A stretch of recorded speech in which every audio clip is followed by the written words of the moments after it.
Hello friends, कैसे हैं आप सब। उम्मीद है आप बहुत अच्छे होंगे। आज के इस लेक्चर में हम शुरू करने वाले हैं the history of Jammu and Kashmir. इस वीडियो में हम देखेंगे कि किस तरीके से हमारे भारत देश का बंटवारा होता है और जम्मू कश्मीर किस तरीके से भारत देश में शामिल होता है। दरअसल ये न्यूज़ इसलिए बहुत इम्पॉर्टेंट है, ये टॉपिक इसलिए बहुत इम्पॉर्टेंट है क्योंकि आप सभी जानते हैं वर्तमान समय में हमारे देश की सरकार, हमारे देश की पॉलिसी वो पाकिस्तान के ख़िलाफ़ काफ़ी ज़्यादा एग्रेसिव मोड में नज़र आ रही है।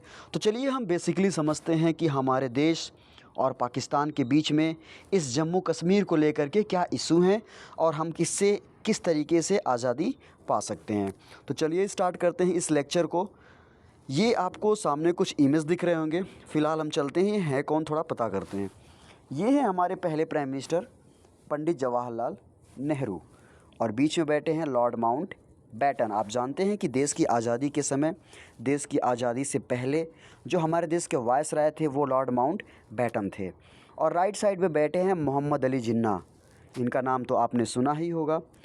आप सभी जानते होंगे कि ये वही जिन्ना है जिन्होंने धर्म के आधार पे पाकिस्तान देश का निर्माण किया। इन्होंने हमेशा ही अपने पूरे जीवन काल में जो संघर्ष किया वो पाकिस्तान के निर्माण के लिए किया। और आप आज जैसा कि देख सकते हैं कि धर्म के ही आधार पे एक देश बना है हमारे देश से टूट के Pakistan. Basically Lord Mountbatten ने जब इस चीज़ को अनाउंस किया आज़ादी से पहले, डेट था 3 जून 1947। माउंट बैटन इस बात को बोलते हैं कि भारत देश जिस पे ब्रिटिश का हुकूमत है इसे दो भाग में बांटा जाएगा और दो देश का निर्माण होगा। ये देश होंगे पाकिस्तान और इंडिया। ये सदमे वाली न्यूज़ थी जिसने पूरे भारत के करोड़ों लोगों के दिल को झकझोर के रख दिया। क्योंकि एक ऐसा देश जहाँ पे इतनी यूनिटी, सारे धर्मों के लोग एक साथ रहते हैं, वहाँ पे देश का बंटवारा एक बहुत ही उदास पूर्ण स्थिति थी। लेकिन फिर भी क्या ही कहा जा सकता था। ब्रिटिश की ये पॉलिसी जो लॉर्ड माउंट बैटन पॉलिसी कहलाती है, इसमें दो देश को बनाया गया। अब चलिए देखते हैं किस तरीके से हमारे देश को पाकिस्तान और भारत में डिवाइड किया जाता है और बनाया जाता है। आप देख सकते हैं यहाँ पे एक इंडिया का मैप दिख रहा है आपको। ये वही इंडिया है जब आज़ादी से पहले भारत और पाकिस्तान एक साथ रहते थे। आप सभी जानते होंगे कि जब इस पे अंग्रेज़ रूल करते थे तो इस टाइम पे इस भारत के अंदर कुल 565 रियासत हुआ करती थी। रियासत किसको कहते हैं? रियासत होता है प्रिंसली स्टेट। क्या होता है? Princely state. अलग अलग तरीके से शासन हुआ करता था यहाँ पे। ये जो 565 रियासत थे, माउंट बैटन ने अपने प्लान में क्या बताया, उन्होंने कहा कि ये जो 565 रियासत हैं वो आज़ाद हैं। वो चाहें तो पाकिस्तान जो बनने वाला है वहाँ पे जाके शामिल हो सकते हैं और अगर चाहें तो वो भारत में शामिल हो सकते हैं। और आप सभी जानते हैं कि दो ऐसे बड़े लीडर हुआ करते थे उस टाइम पे जो काफ़ी ज़्यादा इस पे एक्टिव नज़र आते हैं। एक तो पाकिस्तान को बनाने के लिए मोहम्मद अली जिन्ना, इन्होंने बहुत कोशिश की कि ज़्यादा से ज़्यादा रियासत हमारे देश में शामिल होकर के इस देश को बनाएं। दूसरी तरफ थे भारत की तरफ से सरदार पटेल। आप जानते हैं इन्हें आयरन मैन के नाम से जाना जाता है। लौह पुरुष हैं इस देश के और यूनिटी के प्रतीक हैं। क्यों ऐसा कहा जाता है? क्योंकि 565 रियासत में लगभग 500 से ज़्यादा 500 प्लस रियासत किस में शामिल हो गई? इंडिया में। और मोहम्मद अली जिन्ना ज़्यादा रियासत को कंट्रोल नहीं कर पाए। और आप देख सकते हैं आज हमारा जो देश है वो कितना बड़ा देश है।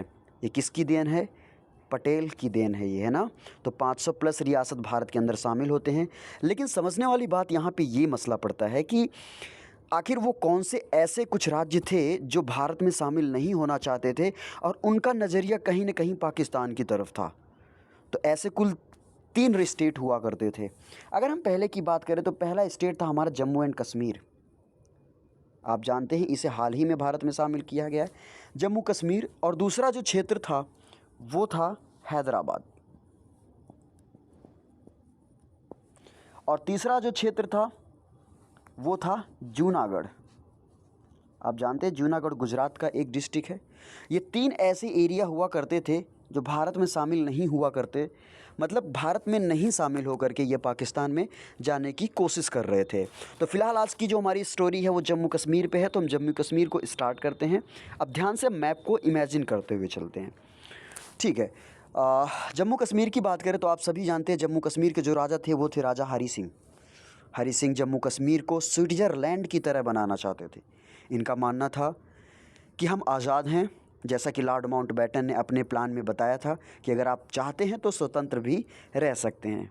हरी सिंह इस बात का फ़ायदा उठाते हैं और हरी सिंह ने इस बात को तय किया कि हम अकेले रहेंगे, ना पाकिस्तान में जाएंगे, ना ही इंडिया में शामिल होंगे और इस जम्मू कश्मीर को स्विट्ज़रलैंड की तरह बनाने की कोशिश करेंगे। लेकिन इनके ऊपर कुछ सामत आई हुई थी, कुछ प्रॉब्लम्स इनके ऊपर मंडराने वाले थे। अब प्रॉब्लम्स क्या था, आप सभी जानते हैं कि पाकिस्तान की जो आर्मी थी, पाकिस्तान आर्मी का जो चीफ था उसका नाम था हसन मिर्ज़ा।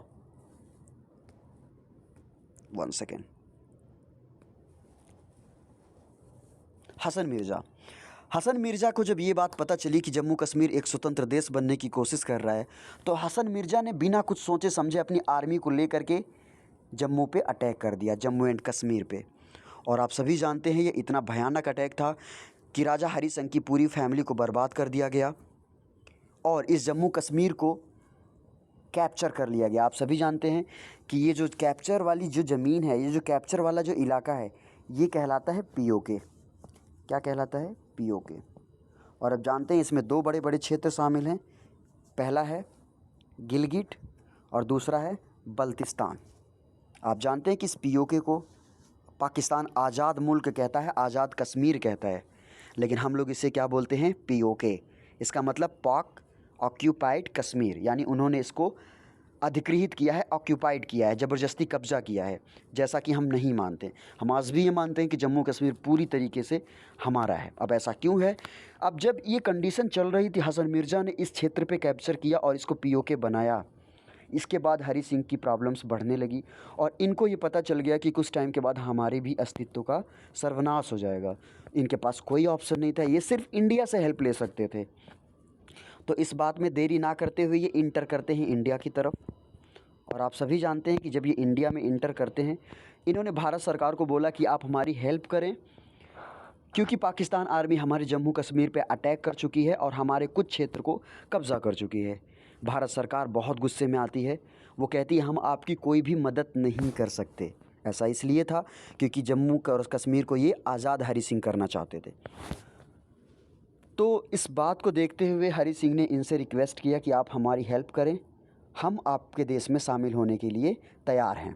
भारत सरकार काफ़ी खुश हुआ, उन्होंने तय किया कि ठीक है, कोई बात नहीं, हम अपनी बहुत बड़ी सेना को जम्मू कश्मीर में भेजते हैं और पाकिस्तान की आर्मी को रोकते हैं। तो आप यहाँ पे फिगर देख सकते हैं, ये है ब्रिगेडियर उस्मान। ब्रिगेडियर उस्मान को आर्मी के साथ भेजा गया जम्मू में ताकि पाकिस्तान आर्मी को रोका जा सके।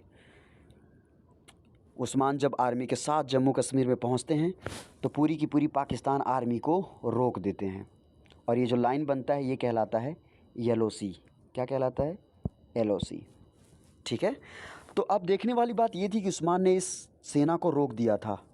ये ऐसा इसलिए था, ये बंदे में बहुत जज्बा था। इसने बोला था जब तक हम पाकिस्तानी सेना को रोक नहीं देंगे तब तक हम चैन से सो नहीं सकते हैं, और शायद इसीलिए इसको नौशेरा का शेर बोला जाता है। ये नौशेरा का शेर कहलाता है ब्रिगेडियर उस्मान। अब हरी सिंह ने भारत में शामिल तो कर लिया, पर क्या कुछ शर्तें थी हरी सिंह की? क्या इन्होंने कुछ अपनी बातों को रखा? तो चलिए देखते हैं इन्होंने क्या क्या शर्त रखी थी। तो डेट था 1947, 6 अक्टूबर। हरी सिंह ने विलय पत्र पे साइन कर लिया और बोला आज से हम भारत के अटूट हिस्से हैं। लेकिन हरी सिंह ने कुछ शर्त रखी। हरी सिंह ने क्या शर्त रखी? हरी सिंह ने भारत सरकार को कहा कि हम आपके देश में शामिल तो हो सकते हैं, पर हम कुछ चीज़ें आपके सामने रखना चाहते हैं। सरकार ने बोला, भारतीय सरकार ने बोला क्या रखना चाहते हैं? तो हरी सिंह ने कहा कि हम अपनी तरीके से रहेंगे, हमारी तरीके से यहाँ पे नियम कानून चलेंगे, हम स्वतंत्र रहेंगे, हमारे ऊपर आपका कोई रूल नहीं होगा। भारत सरकार ने इसको हंसते हुए स्वीकार किया, बोला कोई बात नहीं, आप अगर ऐसा चाहते हैं तो ऐसा ही होगा, लेकिन हम कुल 3 चीज़ों पे रोक लगाते हैं और हम चाहते हैं कि कुल 3 चीज़ें ऐसी हों जिस पे हम कंट्रोल कर सकें। तो हरी सिंह ने कहा क्या करना चाहते हैं आप? तो इन्होंने बोला पहला तो हम डिफेंस, आपके देश में, आपके क्षेत्र में कोई भी बाहरी क्षेत्र अगर इंटर करता है, कोई भी बाहरी आर्मी अगर इंटर करती है, तो हम अपनी तरीके से उससे निपटेंगे और आप इसमें कोई रोक टोक नहीं कर सकते। तो पहला तो रीज़न था डिफेंस का, ये मंजूरी मिल गई भारतीय सरकार को। दूसरा मिला फॉरेन अफेयर, मतलब आप किस, जम्मू कश्मीर किससे क्या तय करेगा, किस देश से संबंध रखेगा, किससे नहीं रखेगा, ये भी अब ये भारत सरकार तय करेगी। तीसरा जो सबसे इम्पॉर्टेंट है वो है टेलीकॉम कम्युनिकेशन। इसको टेली कम्युनिकेशन भी कहा जाता है। ऐसा इसलिए था कि भारत सरकार ने बोला कि आपके देश में जो इंटरनेट चलेगा, जो टेक्नोलॉजी होगी, ये सारी की सारी चीज़ें कैसी होंगी ये हम तय करेंगे। इसलिए आपने सुना था कि जब धारा 370 को हटाया गया था तो सबसे पहले टेली कम्युनिकेशन को बंद कर दिया गया, यानी वहाँ पे इंटरनेट ख़त्म हो गया, वहाँ पे नेटवर्क ख़त्म हो गया, वहाँ पे सारी चीज़ों को रोक दिया गया। आपने शायद इस बात को सुना होगा। तो इस विलय पत्र के साथ जम्मू कश्मीर भारत का एक अभिन्न हिस्सा बनता है, लेकिन मजबूरी यहाँ पे, और यहाँ पे सैडनेस था कि पीओके जैसा क्षेत्र पाकिस्तान के कब्जे में आ चुका था। तो अब ये समय बीतता चला गया, बीतता गया। कुछ टाइम के बाद ऐसे देखने को मिलता है कि विलय पत्र में जो हरि सिंह ने बोला था कि हम अपने हिसाब से रूल चलाएंगे, अब इस रूल के चलते कई सारे मुस्लिम चीफ मिनिस्टर, मुस्लिम शासक इस जम्मू कश्मीर पर राज करने लगे और धीरे धीरे क्या होने लगा, जम्मू कश्मीर को पाकिस्तान में मिलाने की साजिश होने लगी। और आप सभी जानते हैं कि सिचुएशन इतना बेकार हो गया कि जम्मू कश्मीर के अंदर आतंकी संगठन, हमले, फायरिंग ये दिन दहाड़े होती थी। ऐसा इसलिए था क्योंकि भारत का उस पर पूरी तरीके से कंट्रोल नहीं था, जबकि विलय पत्र पे जम्मू कश्मीर भारत का हिस्सा था। और आप जानते हैं कि खुशखबरी तब मिलती है हमें जब 2019 में 5 अगस्त वो टाइम जो इस देश को, इस भारत देश को एक हैप्पीनेस में चेंज करता है, और वो था जब प्राइम मिनिस्टर मोदी के नेतृत्व में अनुच्छेद 370 को हटाया गया। आप चलते हैं भारतीय संविधान में जो अनुच्छेद 370 है वो क्या कहता है और इसमें किस तरीके से जम्मू कश्मीर को एक विशेष राज्य बोला गया है, एक स्पेशल स्टेट बताया गया है। इस पे चलते हैं, और क्या मोदी जी ने 370 को हटा के सही किया है, गलत किया, इस पे भी हम थोड़ी सी चर्चा करते हैं। तो क्या था अनुच्छेद 370, इस पे चलते हैं। तो बेसिकली अगर हम 370 की बात करें तो आप समझें कि ये जम्मू कश्मीर को एक विशेष राज्य बताता है। ये कहता है कि हमारा वहाँ पे कोई कंट्रोल नहीं हो सकता, वो अपने हिसाब से चीज़ों को चलाएंगे, हम कुछ भी वहाँ पे नहीं कर सकते। और आप देखेंगे कि वहाँ का जो संविधान था वो अलग था, उनका खुद का संविधान हुआ करता था। उनके झंडे, जम्मू कश्मीर का झंडा भी अलग था, यानी वो इंडियन फ्लैग्स का यूज़ नहीं करते थे। अगर उनको देखा जाए तो उनके पास दोहरी नागरिकता थी, यानी वो जम्मू कश्मीर के सिटीजन थे, साथ ही साथ वो इंडिया के भी सिटीजन थे, दोहरी नागरिकता उनके पास थी।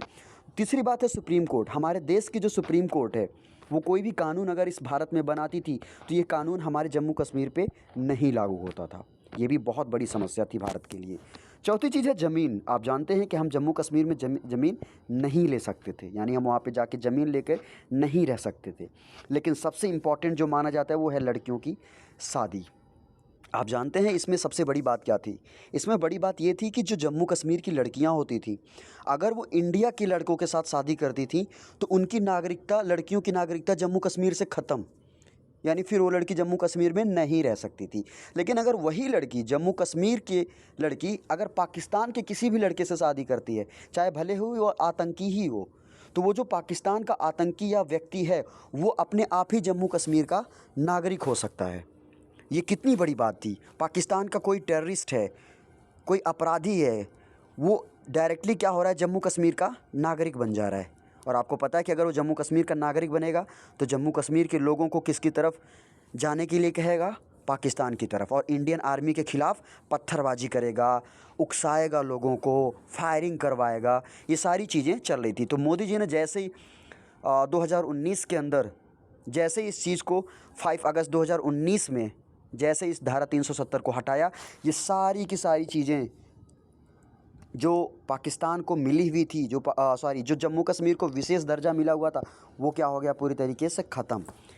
अब जम्मू कश्मीर के लोग भी हमारे अदर स्टेट की तरह ही हमारे स्टेट हैं। और आप सभी जानते हैं पूरे जम्मू कश्मीर को यूनियन टेरिटरी बना दिया गया है।